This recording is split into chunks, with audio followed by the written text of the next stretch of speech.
Assalamualaikum warahmatullahi wabarakatuh. Perkenalkan, nama saya Muhammad Aslim Zaki. Di sini saya akan mempresentasikan makalah saya yang berjudul Nilai Moral bagi Notaris agar notaris tersebut tidak melanggar kode etik dari notaris itu sendiri. Pertama, latar belakang dari makalah ini adalah pengertian etika yang sering kali disamakan dengan pengertian moral. Yang dimaksud dengan ajaran moral adalah wejangan-wejangan, khutbah, patokan-patokan, serta kumpulan peraturan dan ketetapan baik lisan maupun tertulis tentang bagaimana manusia harus hidup dan bertindak agar menjadi manusia yang baik. Sedangkan etika adalah pemikiran manusia yang kritis dan mendasar mengenai ajaran moral. Dan moral merupakan pengetahuan yang budi pekerti manusia yang beradab. Moral juga berarti ajaran yang baik dan buruk melalui perbuatan dan kelakuan. Menurut asal katanya, moral dari kata mors dari bahasa Latin yang kemudian diterjemahkan menjadi aturan kesusilaan. Moral adalah aturan kesusilaan yang meliputi semua norma kelakuan, perbuatan tingkah laku yang baik. Etika adalah suatu ilmu yang membicarakan masalah perbuatan atau tingkah laku manusia yang dapat dinilai baik dan mana yang dapat dinilai tidak baik. Etika ialah penyelidikan filosofis mengenai kewajiban-kewajiban manusia dan hal-hal yang baik dan buruk. Etika tidak membahas keadaan manusia, melainkan membahas bagaimana seharusnya manusia itu berlaku benar. Pengertian hukum menurut Utrecht merupakan himpunan penunjuk hidup yang mengatur tata tertib dalam suatu masyarakat dan seharusnya ditaati oleh anggota masyarakat yang bersangkutan.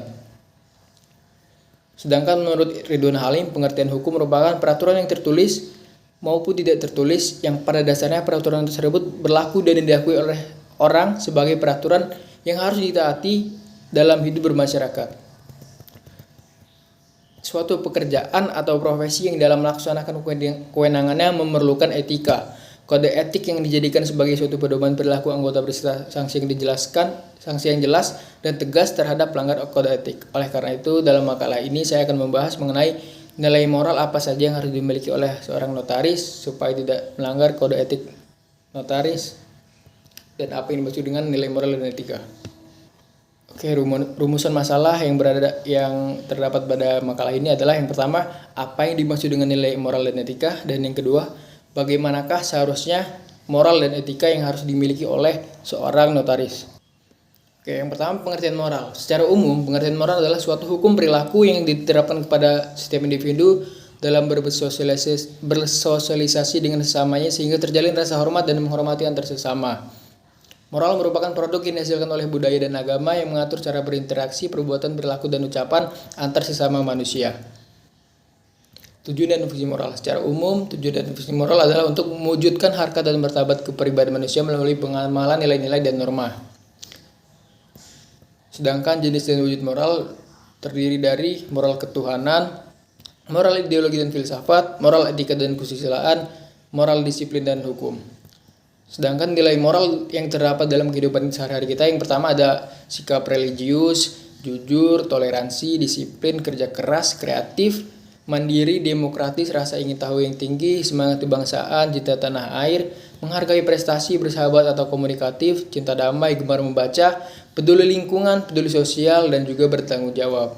Kemudian ada pengertian etika. Etika merupakan bagian filsafat yang meliputi hidup baik, menjadi orang baik, berbuat baik, dan menginginkan hal-hal yang baik dalam hidup.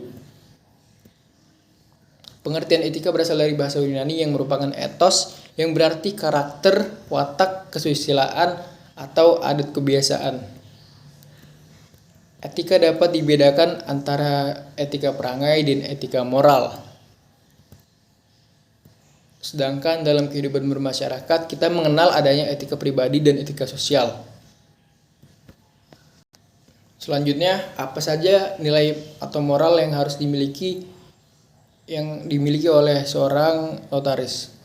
Notaris merupakan profesi hukum yang dikenal dengan officium nobile karena notaris memiliki hubungan erat dengan kemanusiaan. Berdasarkan pasal 1 angka 1 Undang-Undang Nomor 2 2014, notaris merupakan pejabat umum yang berwenang untuk membuat akta autentik dan memiliki kewenangan lainnya sebagaimana dimaksud dalam Undang-Undang 2 2014 dan perubahannya atau berdasarkan undang-undang lainnya. Notaris terikat dengan kode etik notaris yang merupakan kaidah moral yang ditentukan oleh Perkumpulan Ikatan Notaris Indonesia berdasarkan keputusan Kongres Perkumpulan atau ditentukan oleh dan diatur dalam peraturan perundang-undangan yang mengatur tentang hal itu dan yang berlaku bagi serta wajib ditaati oleh setiap dan semua anggota perkumpulan dan semua orang yang menjalankan tugas jabatan sebagai notaris, termasuk di dalamnya para pejabat sementara notaris notaris pengganti pada saat menjalankan jabatan. Oke, akan saya rangkum beberapa kewajiban, larangan, dan pengecualian dalam kode etik notaris. Kewajibannya yang pertama ada memiliki nilai moral, akhlak, serta kepribadian yang baik. Yang kedua, menghormati dan menjunjung tinggi harkat martabat jabatan notaris. Yang ketiga, menjaga membela kehormatan perkumpulan. Dan yang keempat, berperilaku jujur, mandiri, tidak berpihak, amanah, seksama, penuh rasa tanggung jawab berdasarkan peraturan perundang-undangan dan isi sumpah jabatan notaris. 5. Meningkatkan ilmu pengetahuan. 6. Mengutamakan pengabdian kepada kepentingan masyarakat dan negara. Dan 7. Memberikan jasa pembuatan akta dan kewenangan lainnya untuk masyarakat yang tidak mampu tanpa memungut honorarium. Kemudian yang tidak boleh dilakukan oleh notaris adalah mempunyai lebih dari satu kantor, baik kantor cabang ataupun kantor perwakilan. Yang kedua, memasang papan nama yang berbunyi notaris atau kantor notaris di luar lingkungan kantor. Yang ketiga, melakukan publikasi atau promosi diri baik sendiri maupun secara bersama-sama. Yang keempat, bekerja sama dengan biro jasa orang atau badan hukum. Yang kelima, menandatangani akta yang proses pembuatannya telah dipersiapkan oleh pihak lain. Terdapat pengecualian terhadap kewajiban dan larangan sehingga tidak termasuk pelanggaran, antara lain memberikan ucapan selamat, ucapan berduka cita dengan menggunakan kartu ucapan, surat karangan bunga atau media lainnya, tidak mencantumkan notaris tetapi hanya nama saja. Yang kedua, pemotongan nama dan alamat notaris diterbitkan secara resmi oleh PT Telkom atau instansi lembaga resmi lainnya. Yang ketiga, memasang satu tanda petunjuk jalan dengan ukuran tidak melebihi 20 cm x 50 cm, dasar berwarna putih, huruf berwarna hitam, tanpa mencantumkan nama notaris, serta dipasang dalam radius maksimum 100 meter dari kantor notaris, dan memperkenalkan diri tetapi tidak melakukan promosi diri selaku notaris. Adapun sanksi yang dikenakan terhadap notaris yang melakukan pelanggaran kode etik dapat berupa teguran, peringatan, pemberhentian sementara, pemberhentian dengan hormat dari keanggotaan perkumpulan, dan pemberhentian dengan tidak hormat dari keanggotaan perkumpulan. Baik, itu tadi presentasi saya mengenai makalah yang saya buat. Apabila ada salah kata, saya mohon ampun kepada Allah saya mohon ampun. Wabillahi taufiq wal hidayah. Wassalamualaikum warahmatullahi wabarakatuh.